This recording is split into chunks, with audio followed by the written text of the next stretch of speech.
I had just turned 15, and it was the end of the summer. My parents were working. They were administrative and monetary consultants, and my brother was in basketball practice. So I was home alone with my puppy while watching TV. The phone rang. I said, "Hello?" A feminine voice answered and said, "Hello? Are you Martha's son?" Yes. My name is OP. Who asks? "Oh, it's Janice. Your mom and I have been working together for 5 years." I have never seen or heard Janice. My parents have always kept their jobs and personal lives miles apart, but I knew who she was. My mom always spoke about her. She was the personal assistant of one of the owners. "Oh, Janice? My mom's not here right now. What can I help you with?" "Oh, I'm sorry, but Mr. Delgado called me. Your mom and dad are in court. They seem to be in trouble, and he is just arriving there. A fraud allegation," he said. "They can't call due to the legal proceedings, but can I have your cell phone number? Mr. Delgado will call you right away, so he can explain better." "Yeah, sure. My number is 123-456-789. "Don't worry, I'm sure it's nothing serious. Take care." And she ended the call. Don't worry. I was scared. My mom and dad would never commit a crime. Or I didn't think so. Maybe this was a misunderstanding. Before I continue, I must clarify some things. Mr. Delgado was another name I knew, this time thanks to my dad. He was a junior associate in the same place my parents and Janice worked. And as far as my parents' conversation went, he was a very capable lawyer. My cell phone rang. It was a male voice. "Hello, is this OP?" "Yeah, Mr. Delgado?" "Yeah, kid, listen to me. We're in quite the trouble. I'm here in the court. Your parents are being prosecuted for tax evasion and financial fraud. I am working with bare minimum here, and the judge won't let me talk to them, so I need your help. This is a thunder case, so if we don't work fast, we could be in serious problems." "What? But my parents would never do anything like that. We haven't done anything illegal." "OP, I believe you. I know you are scared, but listen to me. I need your help so you can help mom and dad, all right?" Almost crying, I said I will try. "Have your parents made some really big purchases recently? Property, a car maybe? House items like a TV, computer, fridges, anything like that? Anything that could set the government alarms about illegal money movement?" "Well, my dad bought me a computer for my birthday, and my brother got a new iPad. He may have used my dad's credit card." "Oh, that's great. That could be part of it. Anything else?" "Not that I can remember. Maybe they just took an extra large sum of cash from the bank. Do you have access to the safe? Your dad said you have one." "Safe? We don't have a safe. Not one that I'm aware of. I don't know what you're talking about." "Darn, I thought he told you about it." "Maybe it's because you're too young. Your brother didn't know either." "Have you talked to Josh? I was going to call him, but he rarely answers when he's playing." "Yeah, Janice spoke to him before calling you. OP, you can't call your brother nor your parents. These kind of procedures are very sketchy. Your parents' cell phones are held by the police, and I'm sure they are going to track calls. They won't track mine or Janice's because we're their lawyers, but yours are not safe. So please answer only if it's just the two of us. Janice's number is this, and this is mine. Understand?" Yes, sir." "Okay, I'll call you later. Take care." He hung up. I was scared. I didn't know what to do. Couldn't call anyone. And I just found out my dad was keeping a secret safe for me. What the heck? Since when did my parents manage that kind of money? I waited for an hour. I was just about to call Mr. Delgado when I received a call. The number was Janice. "OP, sweetie, how are you?" I'm fine." "Oh, baby, don't cry. We're going to solve this together. I know this is going to end well. Mr. Delgado was able to speak with your dad, Philip, and they had made a deal with the prosecution. They were going to do a home check to see if there's not any stolen or fraudulent assets, and all of this will be over." "Oh, okay, that's amazing, Janice." I know, but that brings us another problem. These break-ins are sometimes done by crooked people, and they will take anything they consider valuable as evidence, and will never return it. Your mother fears they will do that, especially to her jewelry, and most importantly, her wedding ring. You need to take it all out, including the computers. We already told the judge about them, and he discarded them as the case. But we don't know if the agents will respect that verdict. Mr. Delgado is going to pick the things up." I said, "But wait, I don't know where my mom keeps her jewels or her wedding ring." Janice said they must be in her room. Just look for those you can save. Worry about those that could look suspicious. Okay, but does Mr. Delgado know where I live? Yes, sweetie. He will wait for you in the park on the other side of the street. Be ready in 30 minutes. She hung up, and I did what I was told. I went to my house, searching for anything that looked expensive, and put it in my backpack. I was able to find Mom's ring and other gold jewels. I also packed my brother's laptop and my old computer. Better be safe, I thought. I went to the park and I waited. Mere minutes later, a black SUV made a turn and parked in the other side. A bald man in a suit came out and made signs. When I came close, about 3/4 of the distance between us, my survival instinct finally kicked off. I said, Mr. Delgado? Yes, boy, it's me. That voice on the cell phone, no doubt about that. But there was something off. Mr. Delgado was a junior associate, and my father always said how he was an intelligent young man that would go very far. The guy in front of me was at least in his 40s, not young at all. I stopped, so the man came closer. He said, Is there a problem? Are you all right? His fatherly tone was almost enough to put my guards down, almost. No, I'm fine. Well then, let's go. Your parents are waiting. Sorry, what? Where are we going? To court, obviously. You can't be here when the police does the checkup. The alarm has gone off in my head and its volume was just increasing. In that moment I finally started putting pieces together. Mistakes in their story, some illogical points they have made. This was wrong. There was something wrong in here. I needed to get away from there as fast as I could, but there was a problem. Mr. Delgado had company. I could see in the SUV there was another man in the driving place. The park was totally empty, and my house was not too far away for a sprint. No one in the streets either. I was alone, until I remembered I was not. Mr. Delgado looked at me very suspiciously, like he knew something had changed. Kid, let's go. I said, Oh, my puppy. What? I can't leave my puppy alone, he's just a few months old. But I need to go for him, it's important. We don't have time for the dog. I was making time. I needed him to believe I was still in his game until someone arrived in the area. It was still a public park in summer. It was bound to happen sooner or later, more likely sooner. I think he knew the same. Whoever he was, he knew he couldn't stay long in the open. Fine. Go for the puppy, but give me the backpack. It looks heavy. It will only make you slower. I didn't want to give it to him, but I did. It would at least appease him somehow. If I refused, who knows what he could do. And I went away. I didn't run. I just walked, trying to keep the charade, until I was sure the distance between us was enough. And I speed up. Never have I ran that fast. I didn't know it was possible for me to go that fast.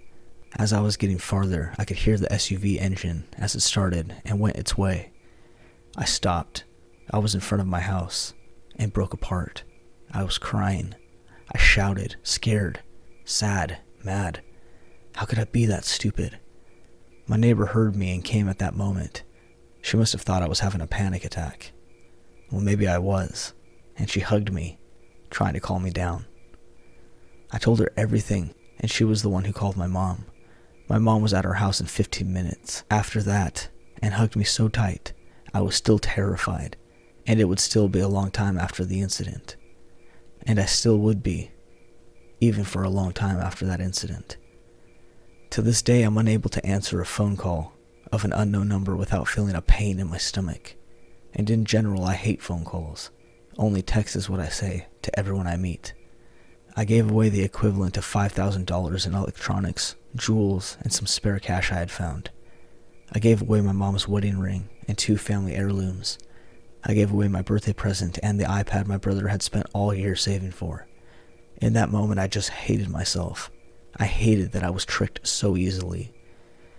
Even if my family said the most important thing was that I wasn't hurt, I still saw the pain on losing all the material things, especially Mom. That hurt me the most. With time, we were able to understand that this was a very long game we have been involved for months. How did they know my parents' co-workers' names and jobs? My mom lost a flash drive with lots of documents some weeks prior. She believes on the bus, with a lot of job information. Nothing legal, mostly administrative. It is also likely that they got our home telephone from one of those documents. How did they know where we lived? That summer we had received a lot of calls from different services. Ex-bank, ex-cell phone line, ex-public service to verify data. Most of the time it was my brother who answered, sometimes my mom or me.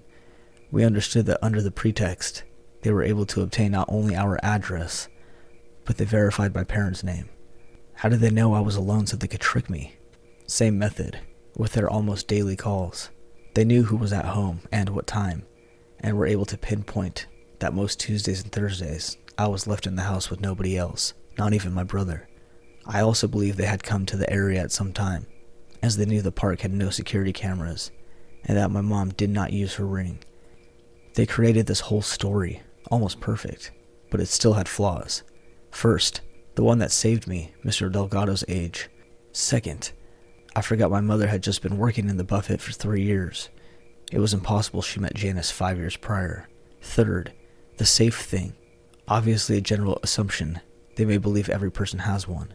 Fourth, I found weird Mr. Delgado was acting as my parents' lawyer when my uncle, my dad's brother, had always been the one in charge of small legal problems that we had.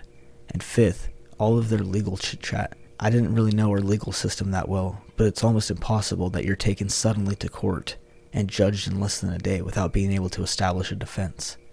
This is just what I can remember.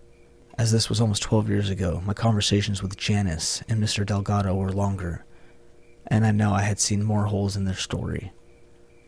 Once I reviewed them without panic, sadly I saw through their lies too late, and when I was already in a very bad position. I was a victim of the millionaire call, a method in which criminals manipulate the most naive and vulnerable people in a household, using an emotional bargain so that they will willingly give up their things or even themselves. The thieves were never caught. The phones they used were fake ones, and without camera footage, the police had nothing to work with. There were no fingerprints or similar because they didn't touch anything that I kept. I was not able to see the SUV plate due to the distance, and Mr. Delgado was an average guy without any identifiable marks. The only good thing that happened that day was that I didn't enter their car. Maybe I won't be writing this if I did. We lived in fear that they would reappear someday, as they knew our address. But thank God it didn't happen, and I hope it stays that way.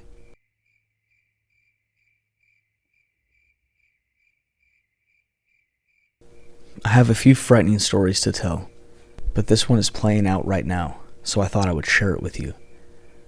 Last May, my husband, myself, and our 2 small boys left our farm in the country and we moved into a posh boutique-style urban apartment building. My husband had recently received a sizable raise after many years with his current company, and we wanted to be closer to his office and to mine. We chose this particular building as it was brand new and offered an array of shopping, eating, and outdoor amenities, without ever having to leave the building or surrounding shopping center. We quickly settled in and started enjoying the new change of pace. At first everything was fine, but about 3 months into our lease, we noticed that the front office completely changed staff. We were upset about the change because 2 of the receptionists had been personal friends of ours. We asked them why everybody had been let go, but they said they didn't know why. Apparently corporate had just decided they wanted a change. We were sad to see our friends go, especially our 2 and 3-year-old boys, who had grown quite fond of their daily visit to the office of milk and cookies. We also noticed that the new staff was mainly comprised of much younger, attractive women. We assumed then that the management company intended to appeal to the college crowd in singles. We were slightly annoyed with the general lack of experience in customer service, but thought that it wasn't the end of the world, and we moved on. Then weird stuff happened. One morning I walked into the living room to find our patio door wide open. It seemed odd because we triple locked it to keep the children from accessing the patio unsupervised. I locked the door and then accused my husband of being absent-minded and leaving it open. He swore that he hadn't touched the door or the locks in days, and I let it go, but made a mental note to start checking it every night before bed, just in case. About 2 weeks later, I awoke to the sound of my oldest boy screaming for me somewhere outside of the apartment. When I found him, he was wandering the hallway outside, soaked in urine and utterly terrified. At the time, we were absolutely baffled. at how he managed to unlock 2 locks and a child-proof lock cover. When we asked him what happened, he said that a monster was in his room, looking at him, and he didn't want to move, so he peed in the bed. Honestly, I was so happy he was safe that I just chalked it up to a kid imagination and my husband not locking the door properly again.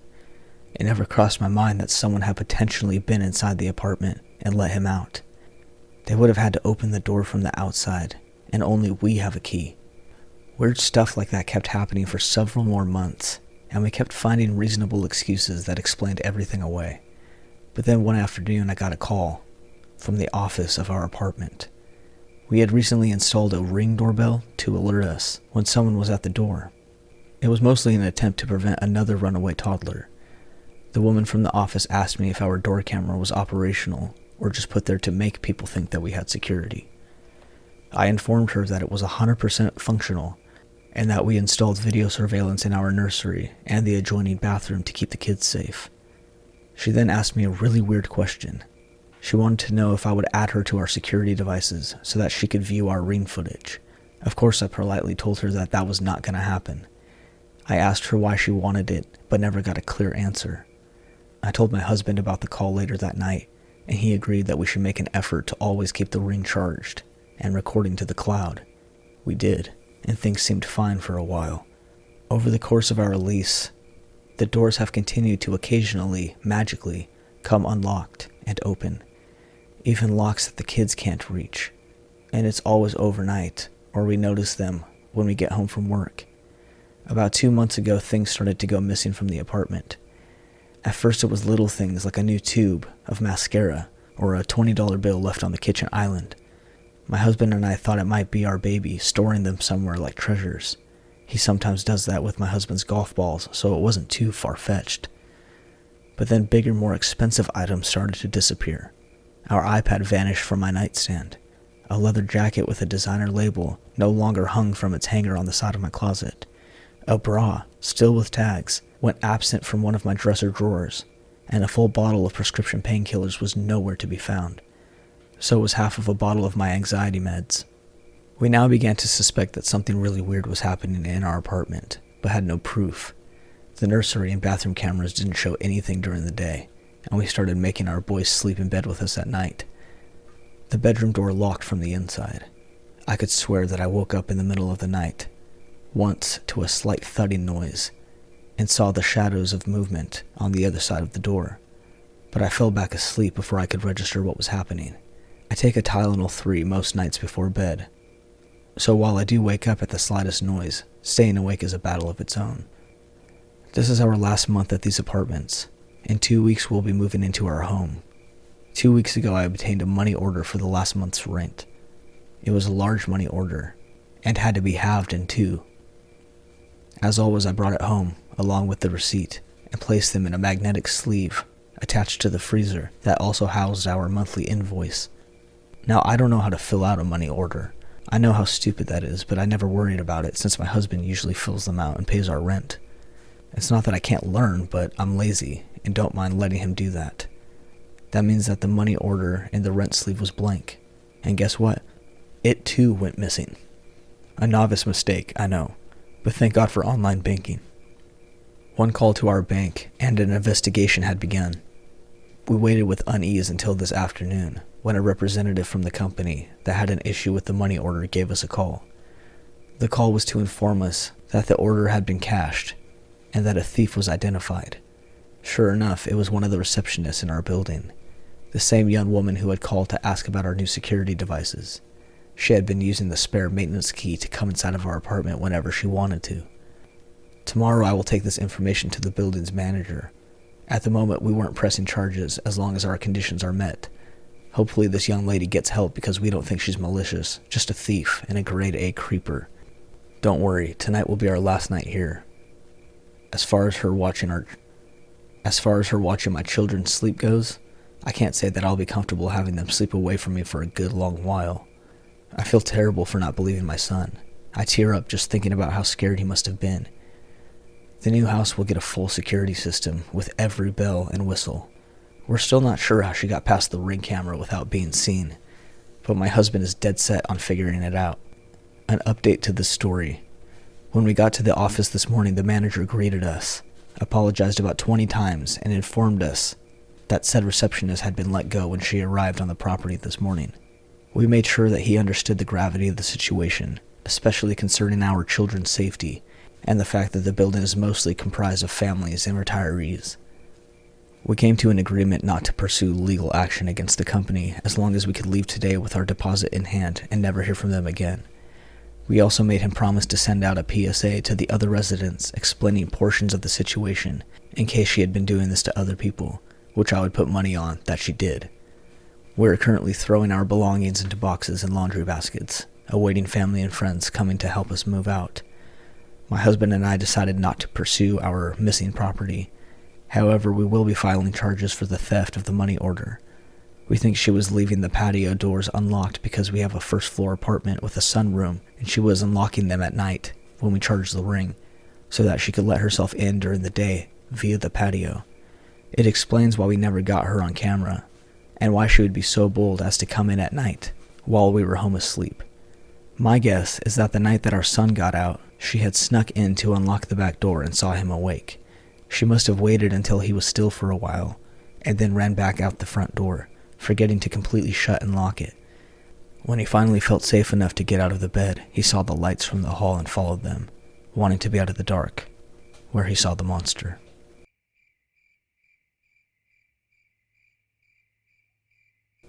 This story was from around 5 years ago, give or take a few months. To set the stage, I was 19 and living in a very large city in the southern U.S., population nearly 2 million, and with several military installations.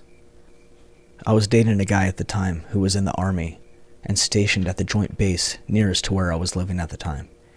I had a full-time job and also was in school, but all of my free time was spent with my boyfriend, and since he was in training at the time, he didn't have a car, so I was on and off that base constantly, and I had gotten to know the gate guards. I still had to present my visitor ID and pass every time because it was protocol, but they knew me. The base itself is huge, like its own little small town, in and of itself. Driving onto the base by accident is impossible. There are a few entrances, but I usually used the second biggest entrance. To get there, you had to drive down a 5-lane road, 2 lanes each way, and 1 turning lane. As you approach, there's a huge golf course that's part of the base, as well as our national cemetery. So there's huge fences and large signs stating that it's government property. And to the right is some businesses, restaurants, barbershops, dry cleaners, and gas stations, as well as a few residential neighborhoods with smaller side streets. But as you get closer to the gate, there's really nowhere to go except the base, unless you're going to the physical rehab center, senior living center, that's on the right, and literally the last place to turn in before you're going through the gates. The road leading into the base is really long, so as you go further away from the base on the same road, there's more businesses, more neighborhoods, apartments, and a Walmart, both approximately 3 to 5 miles, give or take, from the gate. I also happened to use this road when I was going straight from work to pick up my boyfriend, as there's an exit from the interstate and the most direct route, so I was just heading down the road. And one thing I'll note is that I'm a pretty careful driver, ever since I got into a terrible car accident with my mom when I was 12 and seriously injured. I drive a little faster than the speed limit, but not by much, and I always try to move out of the way for people going faster than me, because I know it can be annoying to be stuck driving behind somebody going slower than you, and just because I want to go slower doesn't mean I want to annoy other drivers by it. I was about 2 miles from base, in the right-hand lane, when I came up on somebody slowing down to take a turn. I checked my mirrors and flicked on my blinker, and went to make a lane change to go around. There had been an old clunky blue van, like a Chevy Astro or something similar looking, in the left lane, but it was still pretty far back, and I was planning to move back to my lane anyways as soon as I passed the car in front of me. Well, Mr. Astro didn't like me getting into his lane when I was going slower than he was. Again, he was far enough back that if he maintained his speed, I would have been back over before he reached me. But no, I heard an engine rev, and all of a sudden this guy was right on my bumper, laying on his horn, making rude gestures. I've always been a rather meek and quiet person, and I hate confrontation, so I was going to pull back into the right lane to get back over once I passed the car in front of me. But by then it was another car in that lane trying to speed past everyone, so I couldn't move over immediately. As I waited for another car to pass so I could move into the right lane, the Astro behind me is speeding up on my tail and then backing off just to speed up on my tail again. Other car passes and I move into the right lane so the Astro can pass me. He sped up and then slowed, so he was driving right next to my car. I glanced over and this older guy with raggedy hair and a dirty ratty beard just stared over at me, still making rude gestures. Then made a gun sign with his hand and pointed his fingers at me, miming shooting me in the head.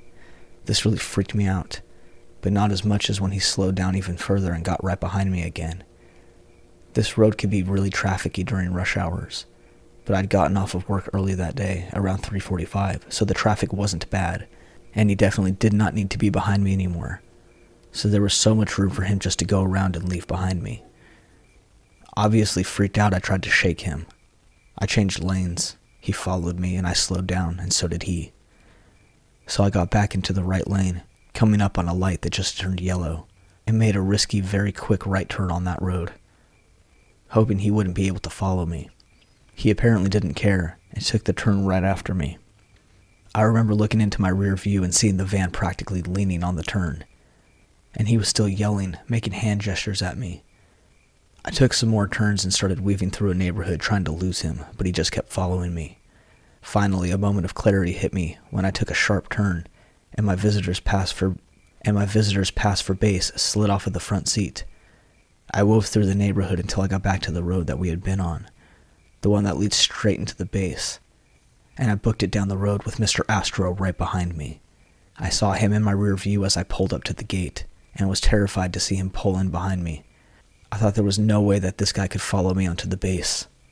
At the time, they were an FPCON Bravo, which means no one could drive onto the base unless they had proper military staff or ID for a 30-day visitor pass and driver's license. But luckily, I knew the guard at the gate. I pulled in and he could tell I was a bit frazzled because my hands were shaking as I handed him my ID and my pass. Before he could ask, I said, "The guy in the car behind me is very scary. He's been following me for 15 minutes, making hand gestures and yelling.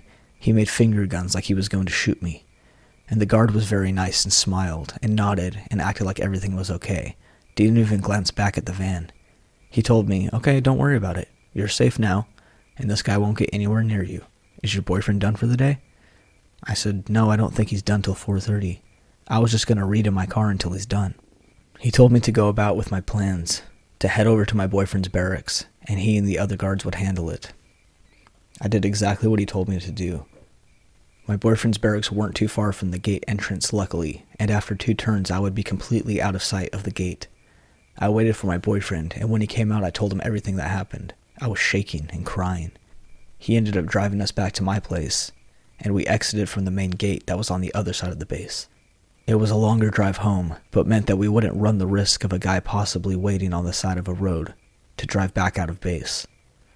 When I took him back that night, guards had obviously done a shift change, but my boyfriend knew the one working and asked if she'd heard anything about the guy following somebody.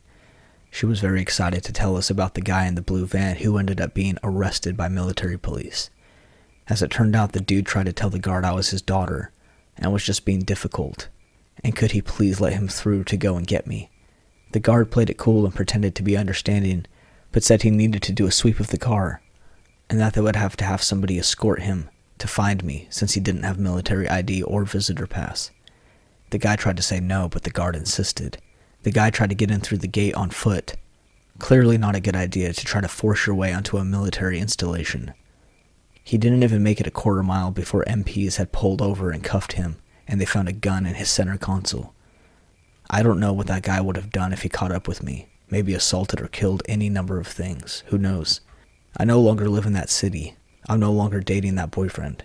I have new license plates on my car from my new state, and I have no idea what eventually happened to Mr. Astro. I'm sure he probably did some jail time, considering that he tried to gun it through a base with a firearm in the console, but I have no idea how much time, and I have no desire to try and find out what happened to him.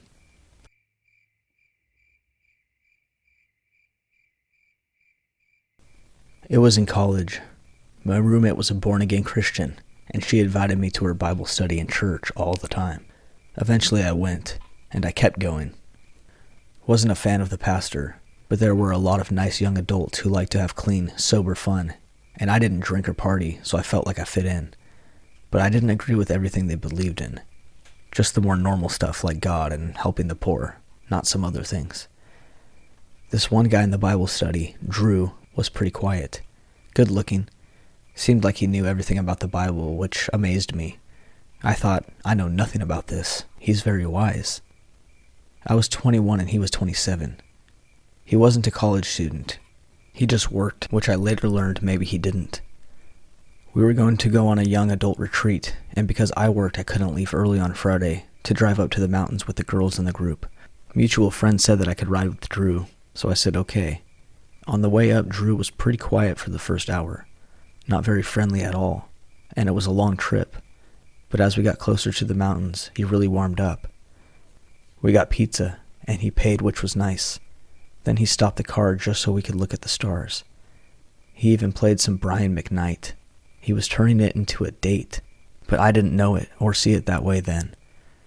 I was starting to really like him and felt like we had a connection. He's just about to drop me off at the girls' cabin when he suddenly gets very serious and tells me that something happened between him and another girl in our church group, but she is telling lies about him and to not believe whatever I hear. He doesn't explain what actually happened and doesn't say who it is.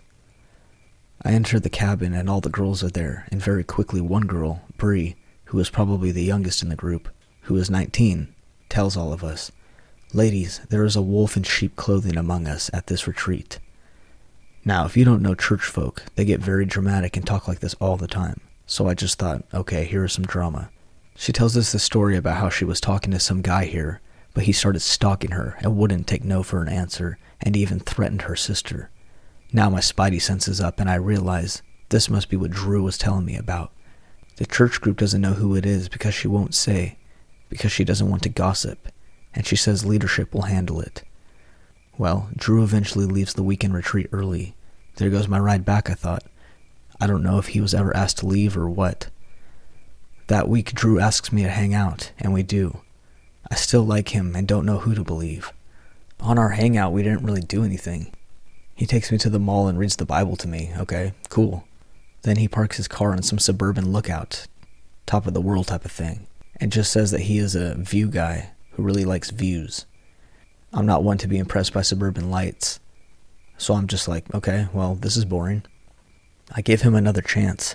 I invite him to come see a play with me. When he does, he immediately meets one of my friends, Brian. Brian introduces us to his boyfriend, Nick.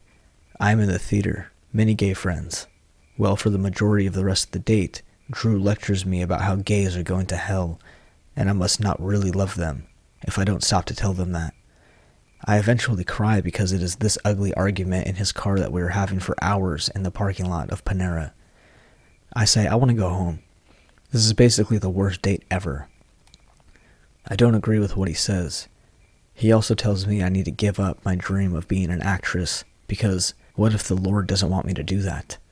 Theater is something I did my whole life, not to mention my major, and his reasons for giving it up had nothing to do with the impracticality of it, but because of God. This guy was nuts.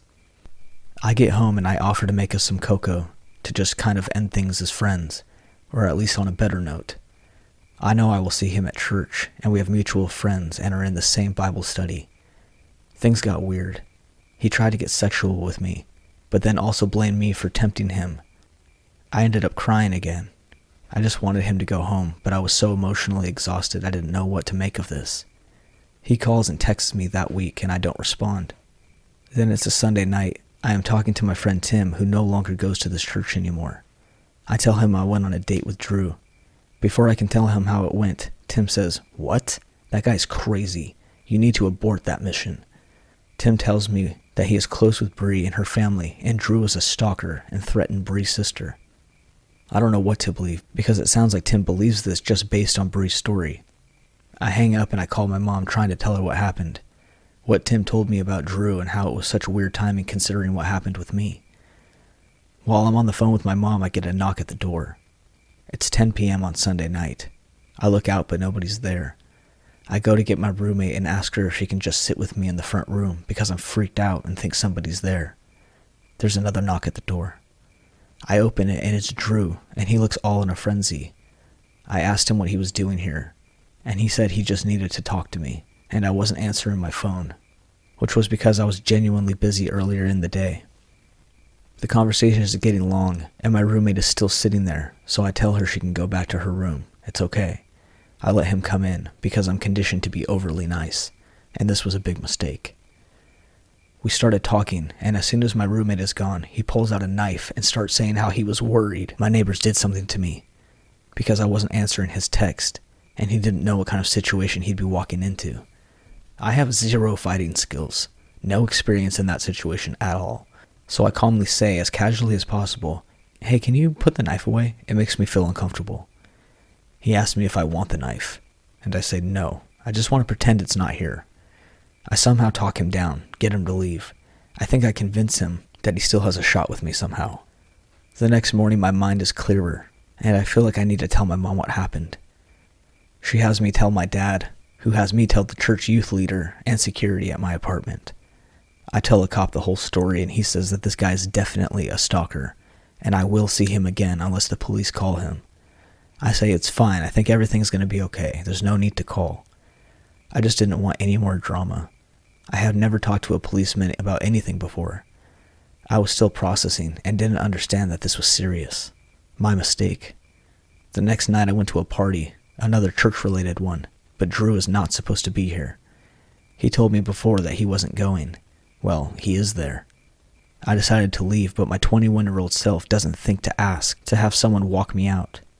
I figure, if I leave, and he is still there, problem solved. I didn't anticipate him realizing I left and following me. I'm walking to my car in a dark apartment parking lot, and I hear him call out my name. He's following me. I start running and say I don't want to talk. He begins chasing me. I am clicking my car to open, thinking this is how girls die, because she did not let the cop call the stalker, because she is dumb. Thankfully my car unlocks and I get in and drive away.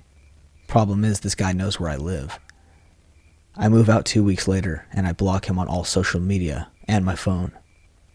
Drew eventually somehow managed to make another Facebook profile and sent me a message that Summer says he was praying for me and had forgiven me for trashing him to people, even though I still never told anyone what happened, except for the useless pastor who did nothing. That was the last I saw and heard of him. Unfortunately, this predator continued to serve at the church in the junior high ministries of all places, around many young girls. No one on church leadership listened to me, or to Bree, who both complained that this guy was stalking us. I never reached out to Bree to let her know what happened to me, and I never got to hear her story in detail. But I had told the young adult pastor about the knife, and him trying to get sexual with me and how I was scared. Thankfully, I didn't go to that church anymore, and this was all before the Me Too movement. What sucks is I've had a few experiences with crazy religious guys. This was the first, but not the last. And I'm still trying to come to terms with why that is.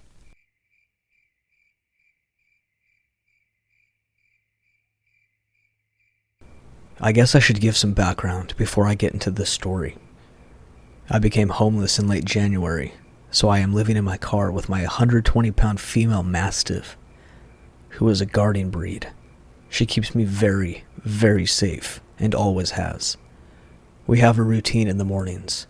First, I walk her at my cousin's house. Then I go to a local rest stop to use the facilities and brush my teeth and wash my face and whatnot. After that, I go to a park and ride by the rest stop to walk my dog again. Because of the virus, lots of people frequent this park and ride to either sit and read, listen to podcasts or audiobooks, or to nap. Now, when I walk my dog, I leave the back door of my car open because she is old and has arthritis, and it's hard for her to get in and out of the car. I usually have to lift her up from her underbelly to load her into the car. I also leave it open that way because she is fear aggressive with humans due to being abused as a puppy, and she is a dog aggressive, so I like to make sure I can get her in the car quickly if I need to. I also like to park my car between a large van and an SUV that are seemingly abandoned there, or just left there for whatever reason, so that my car is kind of hidden and nobody will park next to me. Last week the van wasn't at the park and ride, so I parked to the left of the SUV, as usual, with a huge space between my car and any others in that row. I was walking my dog in the grass pretty far away from my car, and as usual I had the car running with the back door slightly open. I was far enough from it that you wouldn't know it was mine if you passed it. While walking my dog, I noticed a flash of a silver car out of the corner of my eye. I thought it might be a state trooper, and if it was, because I have both paranoia and an anxiety disorder, that he might reprimand me for walking my dog there. I stayed calm and continued to walk my dog, intent on getting her to do her business so we could get back in the car and leave. The car passed by once more, and I noticed it wasn't a state police car. It was a silver Honda with an old man driving. He was purposely driving as close as he could to my dog and I, without hitting the curb, and was literally just crawling the car along our path. When I turned around, he did too. He crept past once more, staring out of his open window at me the entire time, and not even watching the road. I got agitated at that, and resigned myself to the idea that I would have to confront him if he continued to stalk us. He passed by once more, crawling again and trying to get closer. When he realized I was headed for the cars, he turned around again. I got my dog, named Karma, in the car and settled myself into the driver's seat and took some time to give her a bowl of fresh, clean water and her treats, and took a moment to plug in my laptop to my inverter and charge it for later. I saw the silver car out of the corner of my eye again and watched as the old man parked a few cars away from mine in the same row next to a man in a black pickup truck that I noticed was watching this old man curiously. I was thankful the man in the truck was there and watching, and had noticed the way the old man was creeping by me and stalking me. The old man purposely reverse parked so his window was lined up with my driver's side window, and continued to belligerently stare at me from out of his open window as I did what I needed to before I'd leave the park and ride. He was leaning against his door with his head out and just staring straight at me, not even blinking. I ignored him as I had been doing, carrying on with my business, when I plugged in my phone and organized the belongings in my front seat and gathered up some garbage to put in the little garbage bag I kept on the floor of the front seat.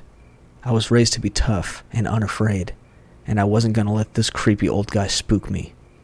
I looked up after about 10 minutes, and he was still staring right at me, still not even blinking, so I turned my head and avoided eye contact as I put on my seatbelt.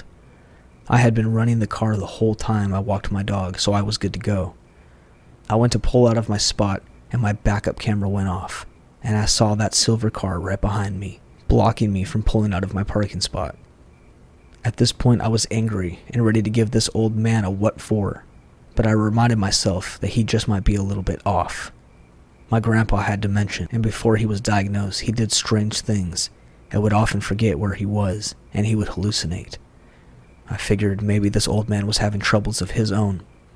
The old man pulled up next to me, and as I put my car back in gear to leave, my dog began going wild, and I heard a voice. Mind you, I had locked all my doors and closed all my windows while this man was staring at me to make it clear that I was not to be approached and was not interested in conversation. My dog was climbing into my front seat and blocking off my view so I couldn't pull out. She was barking like crazy and snarling at this man, with her hair standing up on her back. At this point, I just stopped and put the car in park, shoved her into the back seat, and rolled down my window to see what this creep wanted. I noticed he had an oxygen tube in his nose, but there was no oxygen tank to be seen anywhere in his car.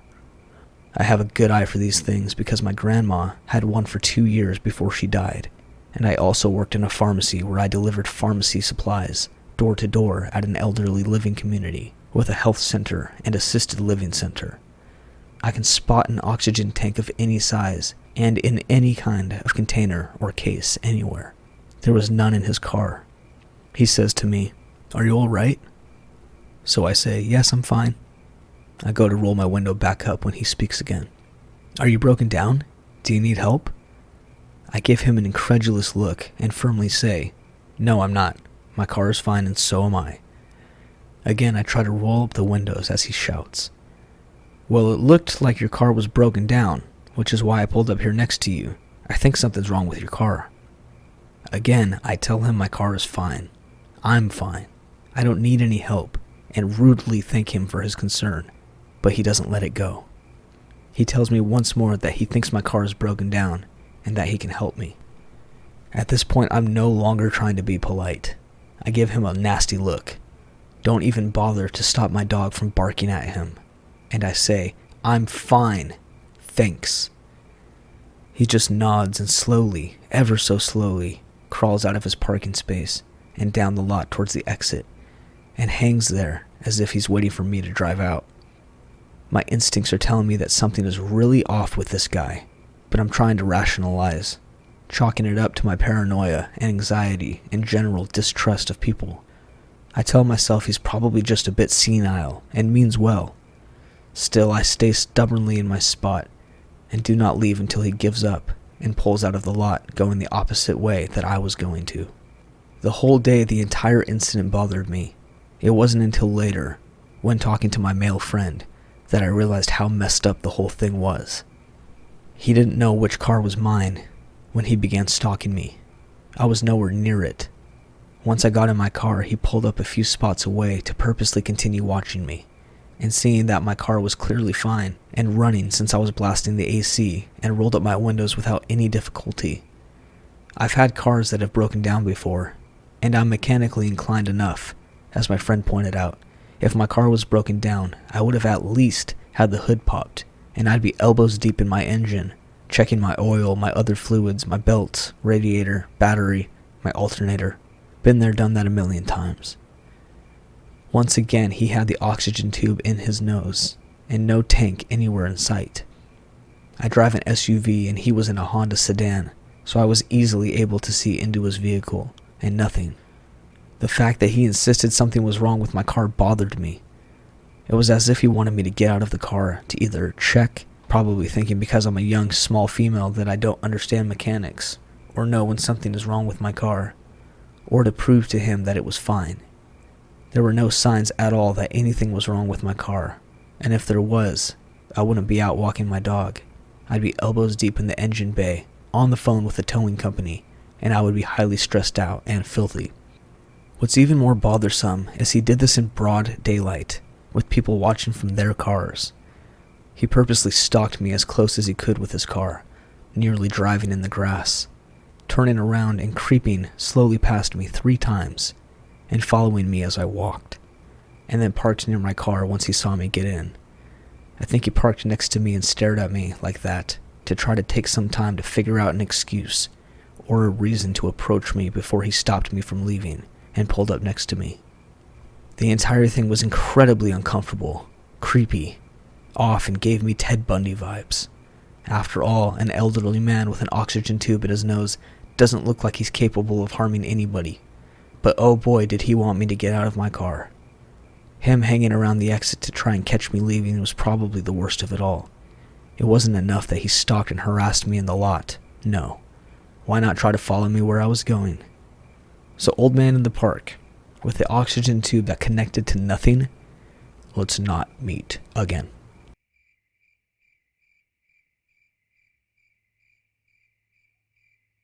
As a child, kindergarten age, I loved to talk. If anyone had a question for me, I would gleefully give them way too much information. Most people found it endearing and would praise me for being so smart, which encouraged me a lot. My mom and I normally shopped at the market just a few minutes away from our house. My mom had been shopping there for 20-some years at that point, and was friends with most of the workers, so I was friendly with them too, and was always happy to talk with them. Whenever my mom got distracted talking to someone, I, with the attention span of a 6-year-old, would wander around the aisle. My mom would keep an eye on me to make sure I didn't get too far, but if she was distracted, one of the other employees would usually be around and gently guide me back over. One day, though, we went to a different market that I couldn't remember having been to before, and we didn't go back to for nearly a decade. We were walking around the aisles when my mom ran into her friend. They started talking, and I, not realizing that I no longer had a store full of adults keeping an eye on me, started wandering around the aisle. My eyes caught some colorful display. I think flowers or balloons, and went over to look. Once I was satisfied with my inspection, I turned back to the aisle only to find that my mom wasn't there. That had never happened before. I looked around a little, though not moving from my spot near the colorful displays. Since it was right next to the registers, there was a decent amount of people nearby, which I'm thankful for now. As I was looking around, an employee came up to me. He was older than my sister. She was 12 or 13 at the time, and younger than my dad, in his mid-40s, which was the only way I could gauge age. Now I would probably say he was in his early to mid-20s if I remember right. "Hi there," he said sweetly, in that tone you normally speak to kids in. I cheerfully said hello, actually stepping a little bit closer. "Are you looking for your mommy?" I say yes, happily explaining that I had last seen her talking to her friend, and that I could normally find her easily when I wandered away, so I wasn't sure where she could have gone. "Does she leave you alone often?" "Not really. My older sister was normally with me, if my mom wasn't. She was 12 or 13, and she was super mature, so if my mom had to leave for a little bit, she knew I would be okay, and she never left us alone in public, just at home if she needed to run somewhere. Never for very long, just the length of a time of a Pokemon episode or something. And my dad was at work a lot, and didn't come back until late, usually, if you're wondering." "Where do you live?" "Well, wouldn't you know, I just learned my address. We just learned how to mail a letter in school. Even took a little class trip to the mailbox on our school corner to send them out. I knew how to write my address now, and I knew how to say it. You want to hear?" "Of course you do. I know kids are naive, but I was downright dumb. I was diagnosed with color blindness 2 years later, otherwise known as red-green color blindness. It makes sense, I was totally blind to all the red flags." "Where do you go to school? Who picks you up?" "Well, I go to the local elementary school. I don't know the address though, sorry, but I know what street it's on, because I wait on the sidewalk for my mom, or daycare sitter depending on the day, so I see the street sign a lot since I'm usually waiting for a while to be grabbed." "Do you like animals? You like puppies?" "Dogs scare me. Cats scare me. Pigeons scare me. Fish scare me. Flies scare me. You know what doesn't scare me? Turtles. I have 5 turtles. No dog that might bark or bite if someone drops by the house, like our neighbor does. Those dogs are always behind the gate though, so they don't scare me a lot." It had only been a few minutes since I last saw my mom. Even with how much information I was dumping, I was a very fast talker. But I was starting to get a little antsy. Not because I was uncomfortable talking to a stranger, but because I had skipped lunch that day specifically to con my mom into letting me get a bagel from the store next door, which is why we were at that market in the first place. My mom was holding onto the bagel to make sure I didn't eat it too fast and choke, which I had done several times in the past. I wanted my bagel, and while I talked to this grown man who made me feel so smart and was oh so interested in my life, I liked bagels more. Plus, if I caught my mom when we were at the bakery section, I might be able to use my charm and cuteness to get a cookie. So I gotta find my mom now. "Oh well, I'll walk around with you to help find her. You want to lead me through a marketplace you work at, where you can easily bring me to the back room, meat locker, or any number of places?" "Yeah, sounds good." "Ozzy!" I look around to see my mom. The relieved look on her face slowly changed into something more anxious. I smile happily and wave her over. She immediately grabs my hand, and I can tell she wants to chide me, probably for leaving the aisle. But she seems more occupied on the man in front of me. Before I can open my mouth to introduce him, or remember that I even got his name, he quickly says that he's glad I found my mom, and he needs to get back to work, and practically runs to the back of the store. My mom puts her hands on my shoulders and looks me in the eye, her expression a lot more worried now. "What was he talking to you about?" she asks, her voice more serious than I'd ever heard her. "Can I have my bagel?" My mom opens her mouth, pauses, and goes into her purse to hand me my bagel. Between bites, I happily tell her about the conversation and everything I remembered. My age, my grade, pickup schedule, likes and dislikes, my literal address. My mom gradually became paler, then became red with anger. She brought me over to the manager, and I don't remember much about the conversation. I got a cookie. I remember that pretty well. It was shaped like a watermelon, which was apparently far more important to me than paying attention to what was being said. The police were not called. We went home and my mom told me I wasn't allowed to walk around the store anymore. No more talking to any strangers, even if they worked at the store that we were at, unless she was with me. If I ever saw that man again, I was to run away, find someone I know, and ask for help. If all else fails, scream at the top of my lungs, just like when a fly lands on me. I agree pleasantly, not really fazed by anything she's saying. I know that some people are bad, but bad people look bad, right? They talk mean, they look scary, and they try to grab you. But this guy didn't. So he wasn't bad, was he? But if my mom was saying it, then I would listen. I better enjoy that cookie, because we weren't going back to that store ever again. In exchange, I can get a donut once a month from our usual store. When I was around 12, our school had a safety assembly and was talking about the shady things adults do to get kids, in a very, very watered-down version of what they most likely wanted. And I'm sitting there, listening, and I suddenly realize, if my mom hadn't found me, something bad might have happened. If not in the store, then in front of my school. If not in front of my school, then my house. It's been a little over a decade later. Now I'm 18, and I've never seen the guy again, and let's keep it that way.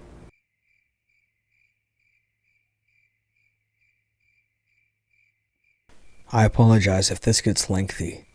There's a lot to unpack here. This happened to one of my best friends and I back in 2017, and I felt like it's worth sharing. For some backstory, my best friend Elise was dating this guy Mark in 2016.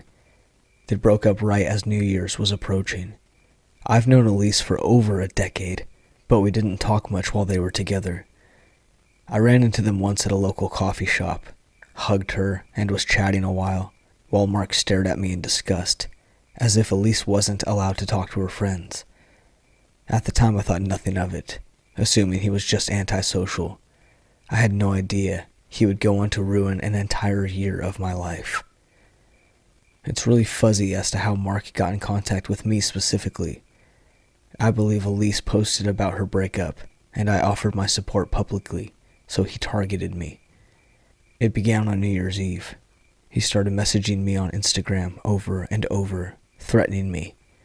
I was having a get-together with my then boyfriend, two of my now ex-best friends, and my now ex-best friend's boyfriend. I remember seeing my notifications blowing up and ignoring it. Everyone else seemed more concerned than I was. I brushed it off until late that next day. I checked my phone and I had dozens of DMs from Mark, as well as a few public posts that he tagged Elise and I in, calling us every name in the book and claiming I was the reason they broke up. I answered his DMs, asking why he was targeting me. That was the biggest mistake I ever made. After some angry messages from him, he blocked me, and I thought it was over. I also had some missed calls from Elise, so I finally contacted her and asked what was going on. She frantically told me that Mark was a dangerous man, and he's been tormenting her since the day they became a couple. He would throw her around his apartment, leaving awful bruises that she sent me photos of. He would threaten to commit suicide if she left him, and he even threw a hissy fit at a tattoo shop because they wouldn't tattoo Elise's first and middle name over his eyebrow. He got Crybaby instead. Elise also informed me that Mark had went to jail before meeting her for domestic abuse. He stabbed his ex-girlfriend in the leg and was only behind bars for a month before his dad bailed him out. With this new information, I was terrified. Elise told me where he lived, and it was directly behind the coffee shop I mentioned earlier. I frequented that building and that part of town in general. That'll come into play later. I eventually calmed myself down and I forgot about him, until he got my phone number. I still don't know how he got it, but I woke up to 30 plus messages from him one day, and I was horrified. His messages included threats to kill himself if I didn't help him and Elise get back together, threats to kill me, cries for help, him blocking my number and then unblocking it, just to start the cycle all over again. I, being very naive, and not wanting to be held responsible if he actually killed himself, did not block him. I asked him to leave me alone, and if he wanted a hotline to where he could get some help, and he pretended to calm down for a bit. I gave him the number after many messages from him saying how much he missed Elise, but also wanted to kill her. I told her immediately and pushed her to go to the cops, but she didn't. Her condition helped her believe that she would get into trouble if she reported him. This went on for months. I usually didn't respond, and when I did, he seemed to chill out for a bit. I'm skipping ahead to a particular night where Elise and I were hanging out at my house. We were chatting away on the phone, starting to light up. I ignored it and kept talking because I didn't want to be rude. Elise peeked at my phone and said, "It's Mark, look." Sure enough, Mark was bombing my phone with threats to slit his own throat because he knew Elise was at my house, calling us both the C word and claiming it would be our fault if he died that night. I didn't answer, but what came next is something that still haunts me to this day. He sent a video, and being curious, I clicked on it. Elise watching over my shoulder. The video was of Mark's arm, a huge gash going down the middle. He was fake crying in the background saying, "You made me do this. I hate you both." He clenched his fist over and over again to make more blood squish out. Elise and I were so in shock that we watched the entire 50-second clip, despite how disturbing it was. I immediately called our local police station. Elise gave him his address, and an officer came to my house to view the video and take down some notes. While we waited for the police to arrive, Mark posted the gruesome video to his Instagram and unblocked Elise and I just to tag it, claiming we told him to do it. Being a conventionally attractive guy, the girls that swooned over him commented some pretty harsh things about us and kissed his butt like crazy. He was admitted to the hospital that night, and I wish they kept him. The harassment continued the second he got out. Time traveling a little more now to a few months later. Mark hadn't let up, and Elise and I were still very close. We had a friend, Kayla, visiting from across the country. She also had a run-in online with Mark and hated him, but wasn't afraid of him. She was always carrying more than one weapon, some pepper spray, and she knew how to fight, so she suggested we go take a walk in the part of town he lived in. She wanted to visit that coffee shop, see some of our small businesses, and then grab dinner at a pizzeria. Elise and I reluctantly agreed. We parked in front of the coffee shop, grabbed some drinks, and started walking down the road. Within about 5 minutes, Mark drove by on his motorcycle. Elise and Kayla were immersed in conversation as I trailed behind.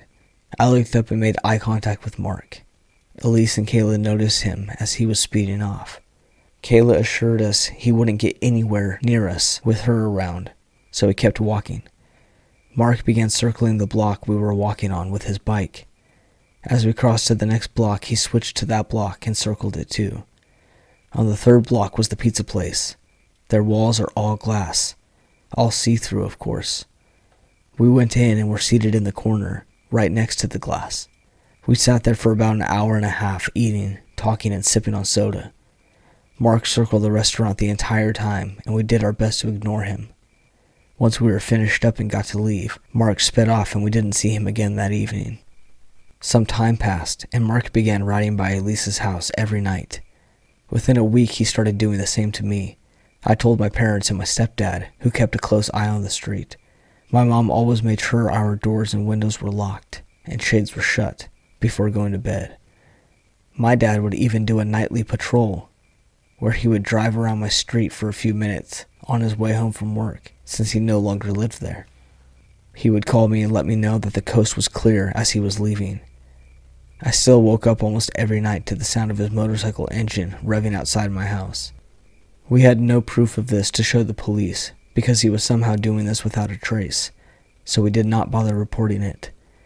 At the end of 2017, Mark took his motorcycle and sped off to California to avoid the legal trouble he'd gotten in here.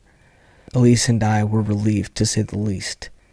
He still harassed us from time to time, but he never came back. We stopped hearing from him after a while, and we thought nothing of it. Fast forward one last time to September 2019. Elise and I were out and about, enjoying the sunshine, when she got a phone call. Mark was dead. He had died right after his calls and messages to us stopped. He got into his car with his new drug dealer in Arizona and pissed them off enough for them to shoot him. He died instantly. He also caught 2 more domestic violence charges in California and Arizona and was on the run from his warrant. His father told everyone it was an accidental overdose because Mark was known for abusing Xanax and other miscellaneous drugs. But it was fun to cover his sociopath son's butt. I'm not sure if Mark's death was karma or some higher being protected us and all of those girls.